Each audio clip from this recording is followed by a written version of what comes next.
Hi everyone, my name is Dennis Dyack. I am the CEO of Apocalypse, and I'm here to talk about Deadhaus Sonata and our implementation of Genvid, where we're bringing back people to the early days of the Greek theater. And Deadhaus Sonata is a free-to-play action RPG where you play the undead fighting the living. So you're playing liches, vampires, revenants, ghouls, all in a traditional action RPG setting that's cloud first, and we're doing some very interesting and innovative things. We have really three pillars that we're working towards for Deadhaus Sonata.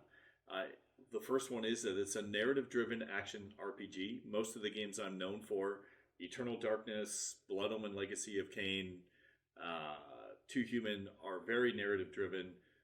Twin Snakes, Metal Gear Solid Twin Snakes, all of these games have a strong narrative component, and Deadhaus Sonata is also going to be the same. Another pillar is interactive streaming, which is what I'm going to be here to talk about, talking about how we utilize Genvid to do some very interesting things. And then the last is community-driven content and design, where we actually have the community contributing to the game design and content. So let's talk about the Genvid integration. Our goal from the beginning was to do something that was very revolutionary and changed the way people play games. As a matter of fact, Apocalypse Studios was formed around this whole core idea that the medium is the message, and the message in the gaming industry has changed.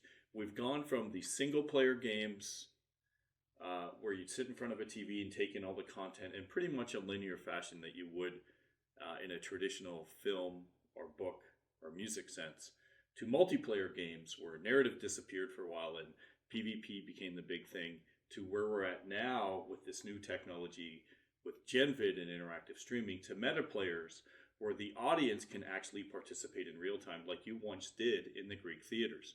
So in our work, we really did two tests. One was an example of interactive streaming where a streamer can take over as the dungeon master.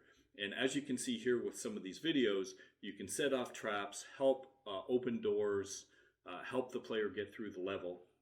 And another where we have something that has a much bigger meta effect on the game itself. We have an election that changes the entire server for all the players in the game. So one is more instance-based with the dungeon master, and the other is at the election side. And the Dungeon Master, the implementation was very successful, and it allowed us to interact real time, and people could play the game. So through Twitch, which was fantastic in what we wanted to do. So what did we learn from all of this? Well, one of the things that I learned particularly, that the fundamental understanding of metagaming concepts can only come through by implementation. We learned a lot, and our perception of how we can do things actually changes the more you work with it. So saying you want to do a cloud-first approach is really cool, but actually implementing it changes the way that you think and allows you to go on to the next level.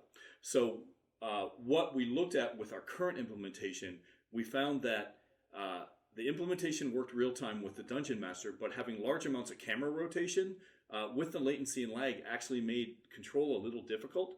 So for our next rounds of implementation, we're going to remove the camera rotation and have it more like a fixed perspective isometric camera, where there's no camera rotation, allow you to select things with less difficulty with your internet connection. So that was pretty cool.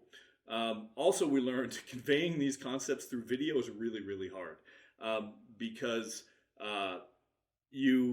creating the videos is one thing, but actually trying it out and seeing how it works is a totally different thing, which is generally the thing with video games, so that shouldn't have come as a surprise.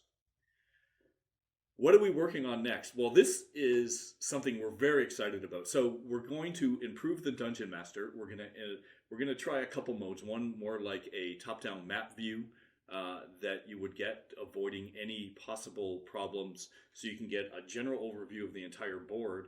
And another is removing the camera rotation and having it more like a isometric game, so it will look really nice, except we just removed the camera rotation, which was a technical problem that we didn't anticipate. We're going to try some ideas with monetization, and then we're also going to try some things with narrative implementation where the audience can actually influence the narrative. We think these things are really cool. We cannot wait to see how they turn out. Thank you very much for listening. Really appreciate your time.